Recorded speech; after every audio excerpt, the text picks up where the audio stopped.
proprietário deve ter conhecimento sobre as exigências regulatórias para as atividades que pretende implantar. Na maioria dos casos, é justamente o contrário que acontece. Primeiro a pessoa monta, depois ela vai ver o que precisa. E aí, muitas vezes, a coisa complica. Tá? No controle interno, alguém já passou pela experiência de procurar um órgão de vigilância e falar assim, o que eu preciso para regularizar meu estabelecimento? E a vigilância falou assim, procura na internet. Já passou? Alguém já passou por isso aqui? É isso que acaba acontecendo muitas vezes, porque muitas vezes nem a própria vigilância sabe de tudo que precisa. Fala, procura na internet. Só que se procurar na internet, significa você ter que consultar várias legislações. E isso daqui você só vai descobrir com o tempo e com muita prática. Nós temos normas técnicas e legislações, sendo que as legislações são federais, aqui nessa tabelinha aqui, a Lei Federal 5991, 6360, 6437, 6839, enfim, são muitas legislações que a gente precisa ter para entender. Quem conhece disso, que nem eu conheço, modéstia à parte, é tranquilo. Eu pego uma RDC 50, por exemplo, que é a norma de área física de serviço de saúde, eu sei, porque ela vai desde um consultório simples até um hospital. Só que ela tem 150 páginas. Alguém topa ler 150 páginas de uma legislação? Porque você vai ficar maluco, né? Você vai ficar doido. Então, o que acontece? É importante a gente saber pensar isso. O grande segredo da vigilância sanitária é fazendo isso. Quando você consegue pensar corretamente, você consegue fazer as coisas andarem e caminharem de uma forma boa. Então, isso é o controle interno. É conhecer o que você precisa fazer e começar a aplicar. Fora isso, nós temos o controle externo. O que é o controle externo? O controle externo é feito por órgãos de fiscalização, públicos ou privados. Nós temos, aqui eu usei o exemplo da vigilância lá de São Paulo, a Covisa, nós temos a Covisa, nós temos a Anvisa, nós temos o PROCON, nós temos a Operadoria de Governo, tipo uma hora de saúde, nós temos o Conselho Federal de Medicina, o Conselho Federal de Odontologia e todos os outros conselhos que você possa imaginar. E o que acontece? Se o controle externo identificar inadequações no controle interno, que é tua responsabilidade fazer, você pode sofrer penalidade. Tá? E uma coisa que eu sempre gosto de deixar bem claro, é que a vigilância sanitária atua no modelo de auditoria. E a auditoria, por si só, ela causa constrangimento, até mesmo antipatia. Quer dar um exemplo? Por favor, qual que é o teu nome? Cláudia. Estamos numa palestra, num congresso, eu pergunto o nome dela, Cláudia, tá certo? Ela fala, Cláudia, o que eu vou acreditar? Que ela chama Cláudia. Concorda comigo? Só que se eu estou numa auditoria, não é que eu falo assim, qual é o seu nome? Cláudia, eu falo, me dá o seu documento, por favor. Quando eu falo, me dá o seu documento, por favor, eu estou dinamitando qualquer ponte de qualquer tipo de se ficar mais à vontade, mas relaxado. Eu falo, pô, esse cara está desconfiando de mim? Eu não faço isso porque eu quero, eu faço isso porque eu tenho um quesito ao ser auditado, eu tenho a comprovação, que é o documento, para ir falar, é a Cláudia, não é a Cláudia. Tá? Exemplos de auditoria que a gente vive sem ser na vigilância. Eu vou entrar num país, vou fazer imigração.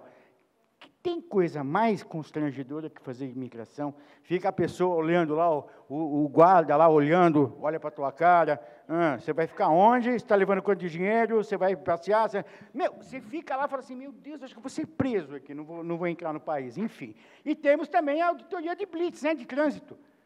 É uma auditoria. Por favor, me dá seu documento do carro, me dá sua habilitação, não sei o quê, papapá. Eu não conheço ninguém que fala assim, eu estou tão feliz, hoje eu passei numa blitz. Ninguém, né? A gente passa porque precisa, mas não quer saber. Agora, levando a auditoria para a questão da vigilância sanitária, eu tenho, por exemplo, alguns insumos que precisam ser mantidos em geladeira. E a geladeira tem que ter controle de temperatura, tá? Não adianta eu falar assim, eu faço controle. Você tem que mostrar que você faz. Você vai ter que mostrar uma planilha, tá? Aí você pega na parte de esterilização, você faz o controle biológico da sua esterilização para comprovar que seu aparelho está realmente esterilizando? Eu faço.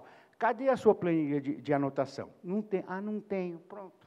Entendeu? Aí começam os problemas. Portanto, a gente sabendo como é que é a metodologia de trabalho, não é só da vigilância, de um conselho, de um PROCON, de qualquer órgão de fiscalização. A gente vai estar preparado para poder, não vou dizer nem enfrentar, mas superar, eventualmente, qualquer questão que possa ser levantada pelo profissional. Até porque, como nós estamos falando de normas e leis, quem não atende normas e leis está sujeito a quê? A penalidades. Tá? E a penalidade sanitária, ela começa com a advertência, que não deixa de ser um puxão de orelha publicado no Diário Oficial. Alguém aqui lê Diário Oficial? Não, né? Nem funcionário público que devia ler, lê, muitas vezes. Então, é uma coisa que passa meio que batido. Agora, a partir da advertência, literalmente o bicho pega. Tá? Por quê? Porque a segunda que nós temos, qual que é? É a prestação de serviço à comunidade. Quando você olha, você ouve dizer que a prestação de serviço à comunidade, fala assim, eu vou ter que atender pessoal carente, vou ter que fazer trabalho social. Não é. Prestação de serviços à comunidade é o processo de recall, de você esclarecer para a tua comunidade o que você fez de errado, o que esse erro pode representar em relação a dano à saúde da pessoa e o que a pessoa deve fazer para poder minimizar esse erro. Exemplo clássico de recall. Tipo, a Renault do Brasil informa, quem comprou o veículo Sandero de chassi tal a tal, por favor, volte à concessionária para trocar o sistema de airbag, que pode ser acionado acidentalmente e resultar num acidente fatal. Ela não fez isso, a Renault do Brasil, coitada que eu estou usando como exemplo aqui, ela não fez isso, que ela é bacana, ela tem consciência social. Não, ela foi condenada a fazer. Tá? Só que, como se trata de uma montadora abrangente de todo o território nacional, ela é obrigada a usar a televisão para se explicar. Para uma clínica que faz prática integrativa, uma clínica médica, um serviço de saúde geral, não tem condição de você fazer isso, concorda comigo? Mas você tem que fazer. O que diz a legislação sanitária? Você tem que mandar uma carta, com o texto da carta aprovado pela autoridade sanitária local, dizendo tipo assim, inspeção sanitária na clínica do Dr. Rui, foi identificado falha no processo de armazenamento, produtos com prazo de validade vencido, falha no gerenciamento de resíduos, que pode resultar num acidente, num agravo à sua saúde. Por favor, retorne para a gente poder te orientar como fazer. Quem retorna, gente? Quem retorna? Vocês acham que ninguém? Advogado dos seus pacientes querendo te processar. Isso vai aparecer de monte. Tá? E se você não tiver as coisas que você precisa fazer, você vai ter problema. Você vai ter problema. Então, por isso que é importante a gente ter atenção. Depois temos a questão da multa, das interdições, que é, na verdade, uma questão do quê? Da antipropaganda. Você imaginou você chegar na clínica que você se trata e ver uma situação dessa? É terrível, né? Então, dá para evitar esse problema? Óbvio que dá. Mas a gente precisa ter uma normatização para a gente poder fazer passo a passo do que é necessário a gente adequar. Em relação às práticas integrativas e complementares em saúde, elas contribuem para a ampliação da oferta de cuidados em saúde, para a racionalização das ações de saúde, estimulando alternativas inovadoras e socialmente contributivas ao desenvolvimento sustentável das comunidades. A prática integrativa, ela não existe no Brasil, ela existe no mundo. Tá? Quem começou com essa história e começou a divulgar e incentivar a implantação das práticas integrativas foi a OMS. Tá? E aí o que acontece? Elas foram institucionalizadas no SUS por intermédio do Plano Nacional de Prática Integrativa, aprovado pela Portaria 971 de 2006. Nós estamos falando de uma coisa de quantos anos atrás? 17? Certo. Desde 17 anos atrás existe essa política. Tá? E, inicialmente, algumas atividades que abrangiam como prática integrativa. Tá? Essas aqui, basicamente, acupuntura, planta medicinal, fitoterapia, essa coisa toda. Aí a coisa foi andando, foi se desenvolvendo. Aí, em 2017, foi ampliada, através da Portaria 849, outras atividades que passaram a fazer parte das PICs. Tá? E aí nós temos o Reiki, Chantal, a terapia comunitária integrativa, yoga, enfim, foi ampliando. E para acabar com a inclusão, a portaria 702 de 2018 incluiu o quê? Incluiu outras atividades ligadas às práticas integrativas. A hipnose, a imposição de mãos, tá? A ozonioterapia, as terapias florais, termalismo e essa coisa toda. Conclusão. Aí, houve uma revolta geral da população? Não. Dos conselhos. Mas a gente chega lá. Só que assim, quando você cria uma portaria, é um ato administrativo do Poder Executivo, tá certo? Só que automaticamente, e aí vocês vão ver, né? Você vai falar direitinho disso, muito melhor que eu, mas assim, você cria obrigações profissionais, tá? Quais são as obrigações profissionais na área da saúde? A obrigação de meio, que era aquela coisa antiga que você tinha na prestação de serviços da saúde, e a obrigação de resultado, que veio com o implemento de novas tecnologias. Exemplo, eu estou lá no hospital, me chega lá no pronto-socorro um paciente baleado, um tiro na mandíbula, fratura de mandíbula. Eu vou usar todos os meios que eu disponho para tentar salvar a vida dele. Eu não posso garantir. Eu não vou ser processado se eu não conseguir salvar a vida dele, se ele tiver alguma sequela. Por quê? Porque ele veio de uma situação grave. E esse entendimento jurídico é tranquilo. Só que, com a evolução das tecnologias e a própria postura de nós profissionais de saúde, tá? Vamos fazer o meia-culpa também, que faz bem para a saúde, né? Fazer o meia-culpa. Não porque eu resolvo isso, porque eu resolvo aquilo, porque você faz aquilo. Enfim, o Poder Judiciário começou a entender que era obrigação de resultado. Se eu falo que eu vou fazer um tratamento para diminuir a glicemia através de infusão de substâncias, é bom que eu consiga fazer isso. Tá? Se eu falo que eu vou fazer um tratamento para fazer clareamento de dente, é bom que fique claro e que não dê sensibilidade. E por aí vai. Eu falo que eu vou tirar celulite, essa coisa toda. Então, mesmo a gente podendo questionar essa questão da obrigação de resultado, é um entendimento jurídico que existe no Brasil. Fim de game. Ah, mas cada tratamento tem a ver com a resposta orgânica de cada paciente. Sim, eu sei, todo mundo aqui sabe. Só que na hora que o juiz vai bater o martelo dele, ele vai levar em consideração a obrigação de resultado, e aí até logo. Tá? Outra coisa, culpa profissional. Tá? Culpa profissional, nós temos 3 tipos básicos. Imperícia, quando você vai fazer uma coisa que você não tem formação para fazer. E aí é importante, porque essa questão da formação, que eu sempre converso com a Roseli, qual é a formação que você tem que ter?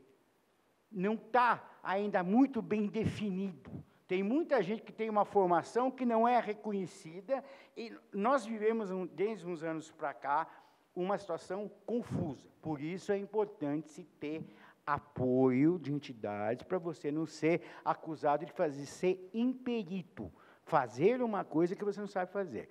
Outra, negligência, é deixar de tomar uma atitude ou não apresentar conduta que era esperada para aquela situação.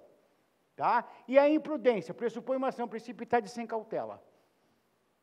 É isso a culpa profissional. Culpa profissional, vamos lá, não dá cadeia, não dá, não é criminal, é civil, dá indenização. Tá? E se bobear, se for muito grave, pode até ir para a esfera criminal, mas geralmente fica na civil. Tá? Aí o que acontece? Nós tivemos aqui, logo que saiu em 2006 a questão das PICs, o Conselho Federal de Medicina falou que é um absurdo gastar dinheiro com charlatão, com técnicas que não têm reconhecimento. Está aqui, ó. Isso foi do site deles. Tá?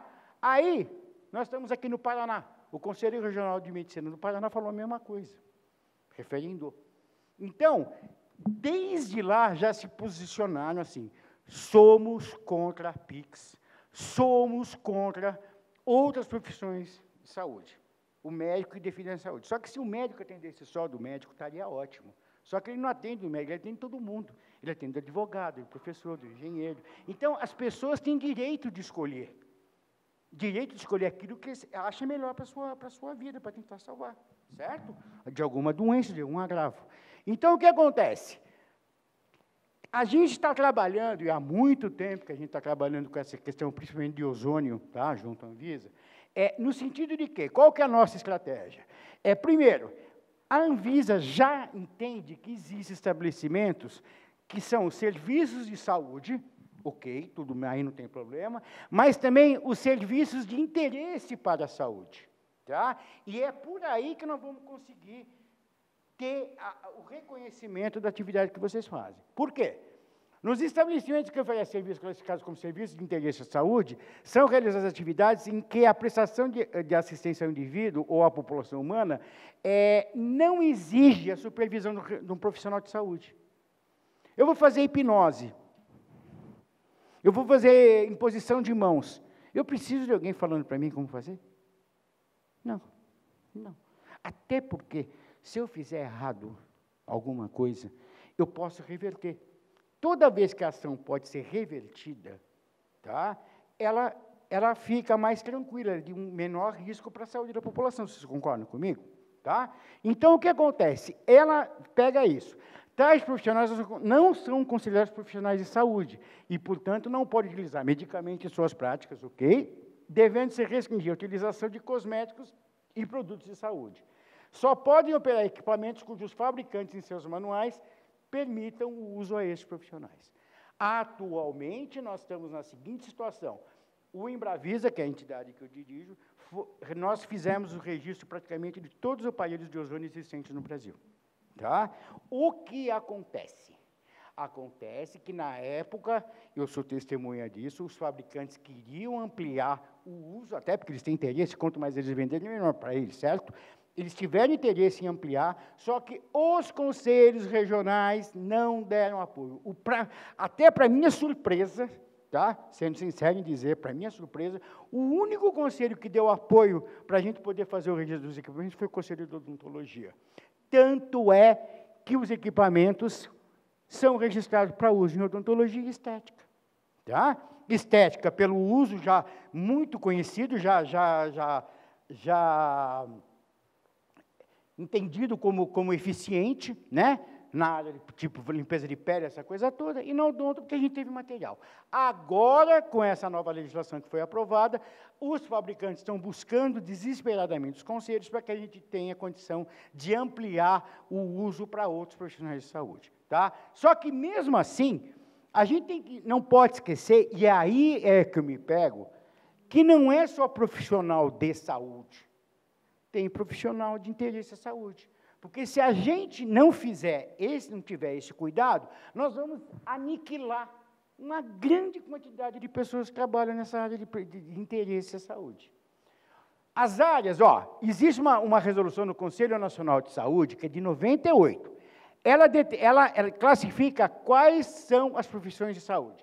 Assistente social, biólogo, biomédico, profissional de educação física, enfermeiro, farmacêutico, fisioterapeuta, fonoaudiólogo, médico veterinário, nutricionista, odontólogo, psicólogo e terapeuta ocupacional. Só. Então, o que acontece? Para todos os efeitos, não existe outras categorias, só que existe sim. Existe sim. E aí, esse CBO, alguém já ouviu falar de CBO? CBO é Código Brasileiro de Ocupação, é feito pelo Ministério do Trabalho. Existe o CBO para podologia, para técnico em acupuntura, técnico em quiropraxia, masoterapeuta, terapeuta holístico, naturopata, terapeuta alternativo, terapeuta naturalista, esteticista e doula. Tem código. Já tem código. Então, trabalhar com o Ministério da Saúde e falar assim, reconheça, por favor, tá certo? Faça uma portaria dizendo que os profissionais de interesse à saúde têm a sua limitação, mas eles podem atuar nessa prestação de serviço. Tá? Agora vem a grande pergunta. É possível regularizar um estabelecimento que realiza as práticas integrativas e complementares junto à vigilância sanitária? A minha resposta, sim, é possível. Dá para fazer? Ah, não, mas já falaram que não dá, porque sempre tem ouvido dizer, né?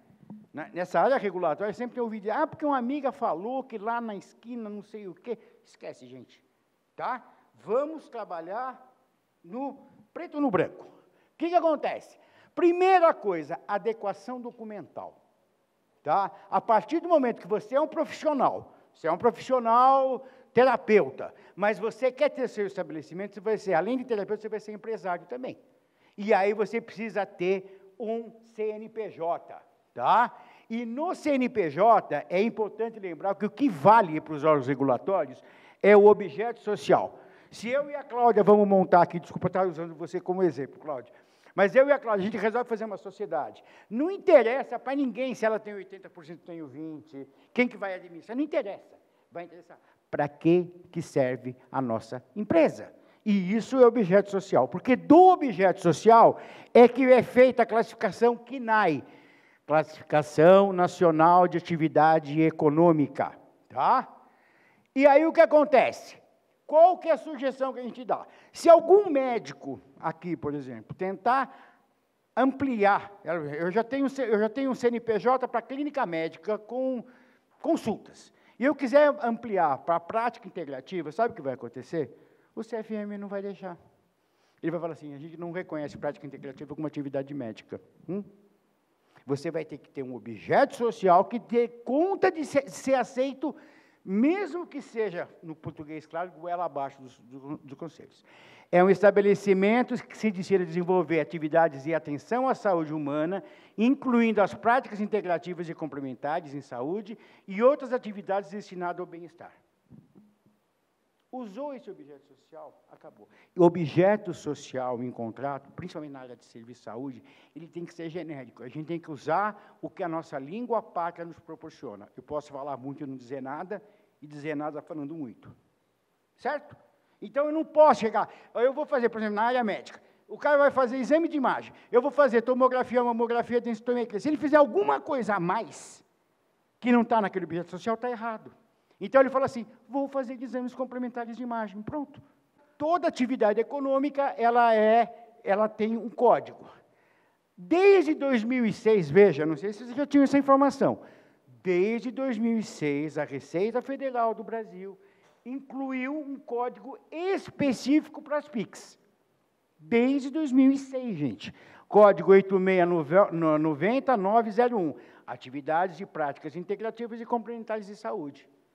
Gente, está aí o caminho para você resolver. Eu tive um caso, até comentando com a Rosilia, de um profissional, um terapeuta bem renomado, uma pessoa muito séria, que a gente acabou virando amigo.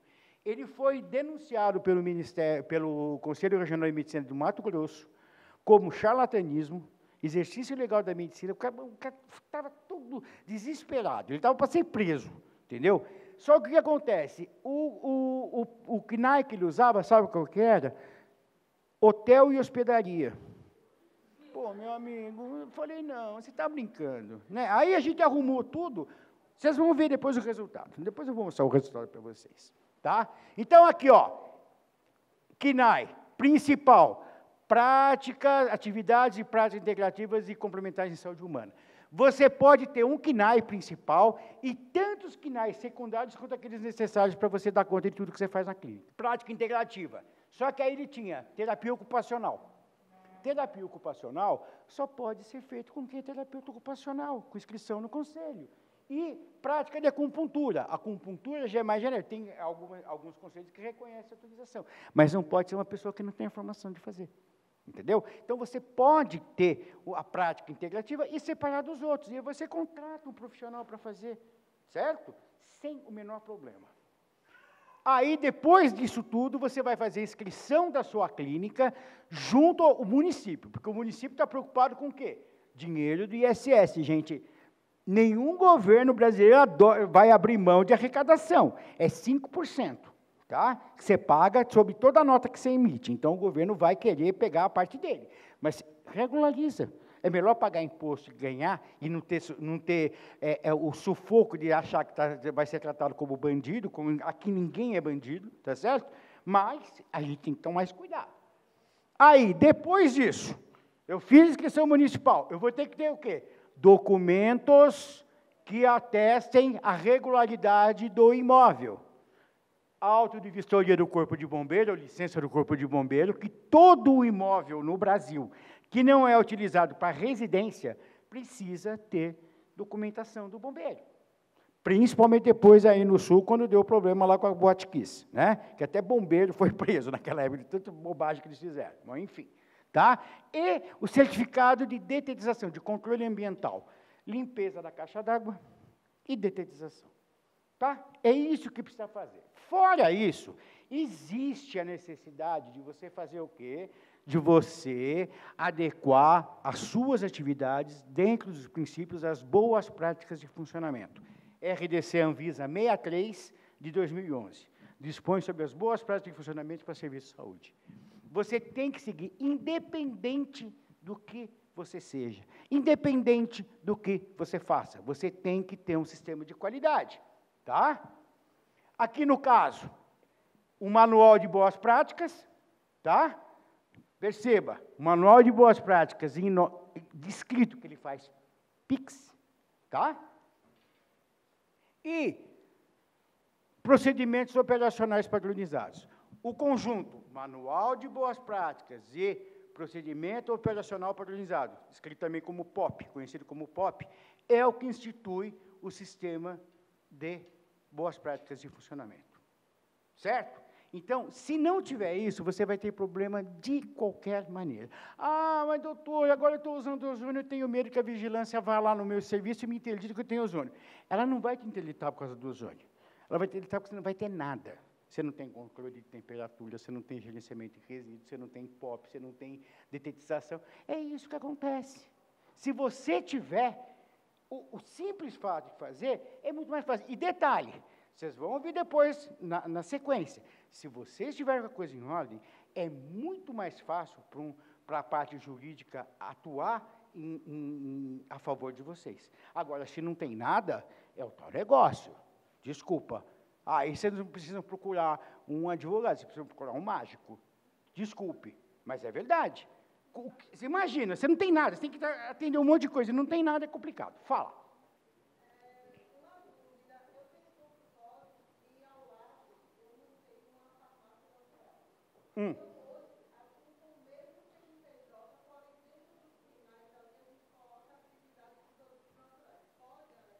Poder pode, ó, deixa eu falar uma coisa para você. Poder pode, mas eu não te recomendo fazer isso. Vou te explicar por quê. Prestação de serviço, qualquer prestação de serviço, qualquer profissional de saúde presta serviço.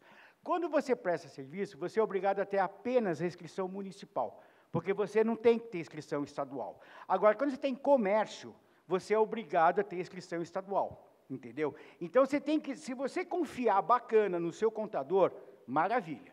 Se você tiver alguma dúvida, desmembra esse teu CNAE, porque você pode ter problema seríssimo com isso.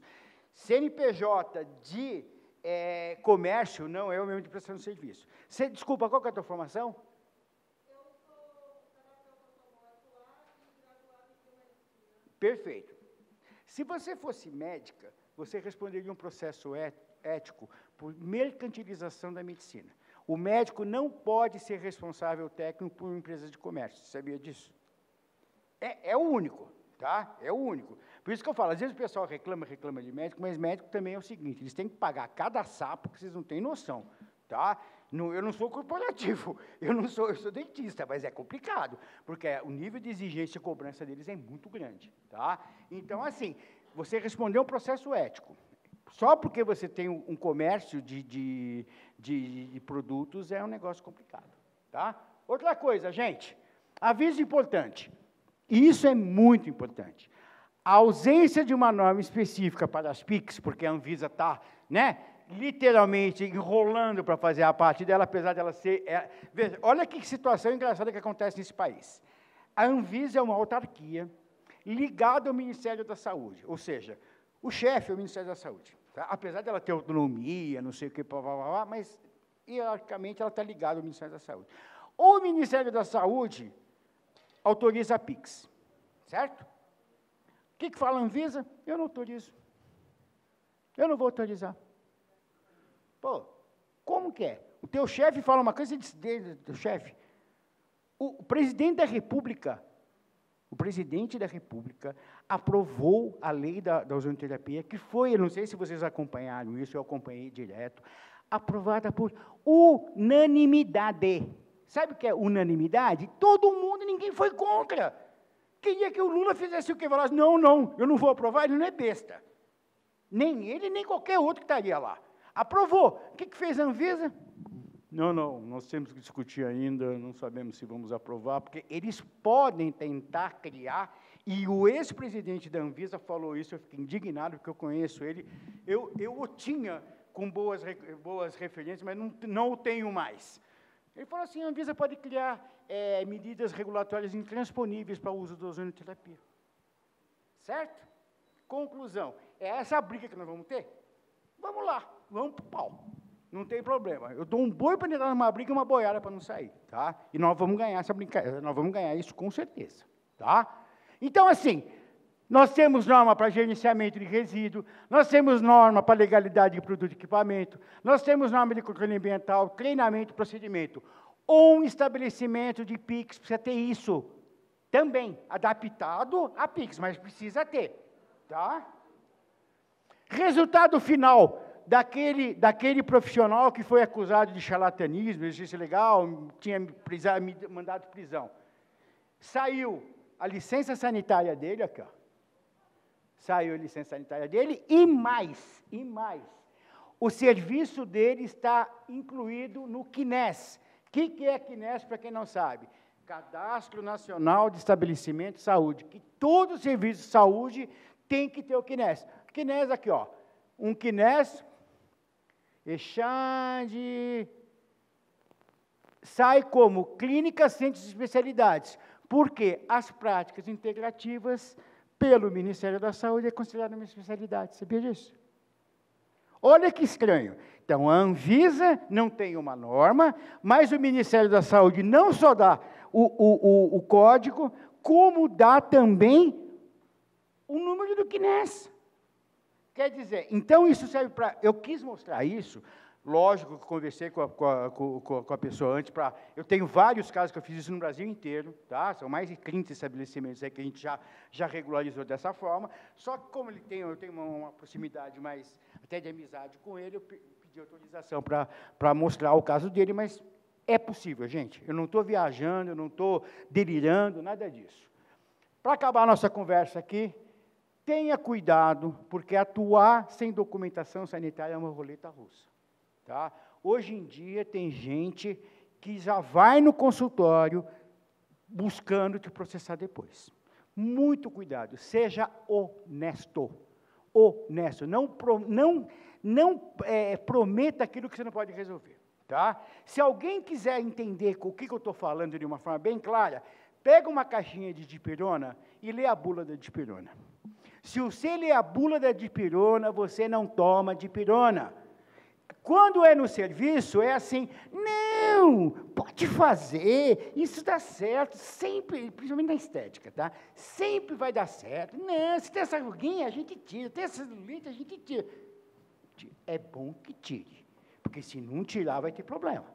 Tá? Então, a gente tem que tomar cuidado, a gente tem que jogar limpo, não pode criar. Eu tenho casos, existem casos relatados já, de pessoas que estavam, tipo, com câncer na mama, ia fazer quimioterapia, não, faz um tratamento alternativo, a pessoa parou de fazer a quimioterapia, fez o tratamento e morreu.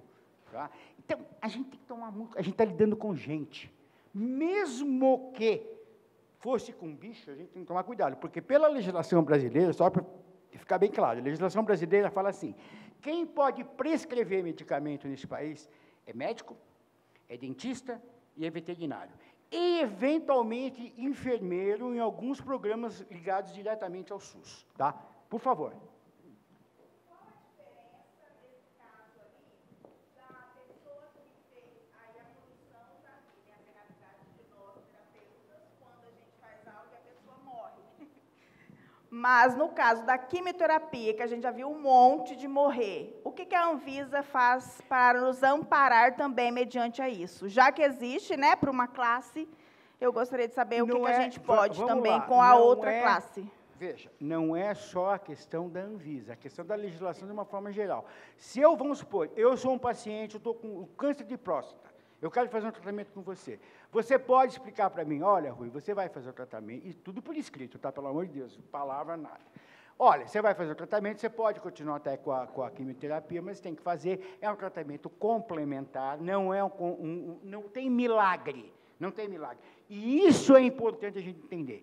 Não existe só um tipo de antibiótico, gente? Não. Existe só um tipo de anti-inflamatório, gente? Não. A gente está numa fase hoje em dia que a gente tem para fazer exame de imagem, ressonância magnética. Alguém é louco de falar que não pode mais usar raio-x? Não. Sabe por quê? Porque cada uma dessas coisas faz parte do arsenal terapêutico. O arsenal terapêutico vai crescendo, entendeu? Vai crescendo com o conhecimento que os profissionais vão atingindo, tá? Então, se você explicar por escrito que você está fazendo uma coisa, você vai tentar, você não pode garantir. Você não pode garantir, entendeu?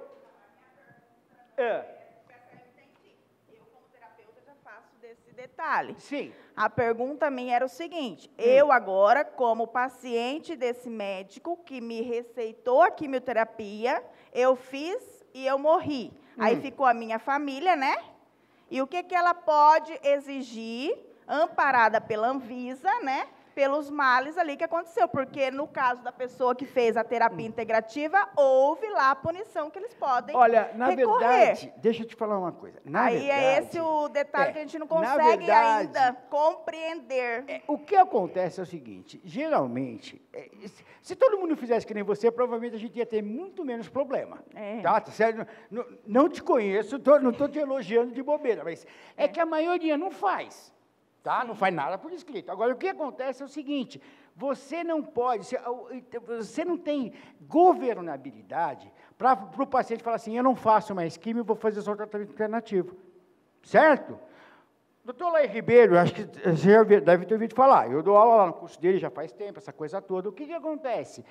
Quando teve aquele repórter lá da Record, que morreu, não sei, Rezende, não é? Marcelo Rezende. Isso. O que ele fez? Ele falou, não vou fazer químio, eu vou fazer o tratamento com ele. Morreu.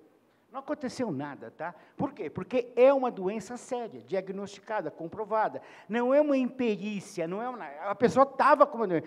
O duro é quando você tem um caso que não é considerado, é uma não obrigação de e-mail, mas uma obrigação de resultado, e o paciente morre. Aí senta e chora, viu? Tá? Uma coisa importante para acabar a minha conversa aqui, porque eu não quero tomar mais o tempo. Muito cuidado com consultor de aventureiro. Vigilância sanitária é uma especialização na área da saúde. Não é porque eu não sou o único especialista em vigilância sanitária no Brasil. Tem muita gente boa por aí. Mas é uma pós-graduação de 600 horas. Tá? Então, não adianta pegar consultor de marketing, consultor de contador, não sei o que, para fazer isso, porque vai fazer errado. E na hora que faz errado, para corrigir isso é complicado. Então, cuidado. Não basta dar entrada nos papéis. O estabelecimento tem que estar adequado. Não adianta você dar entrada. Não é que você faz um protocolo e pedir licença, você está chamando a vigilância para ir no seu estabelecimento. Chega lá, você não sabe nem o que é POP. Aí vai dar problema. Certo? Aí nós temos esse programa de mentoria. Se vocês tiverem alguma dúvida, vocês vão fazer. Não dá para fazer tudo. Se a gente fosse ficar falando isso, 8 horas, só eu que queria ter tempo aqui, né? Então, não adianta. Mas, essa apostila está disponível para vocês pegarem, tá? Baixarem. Vai lendo, vai tendo dúvida, entre em contato com a gente. Eu não estou aqui, eu sou bem sincero em dizer para vocês, gente, a gente trabalha muito com fabricante, com importador, com distribuidor, tá? Eu considero que nós somos colegas.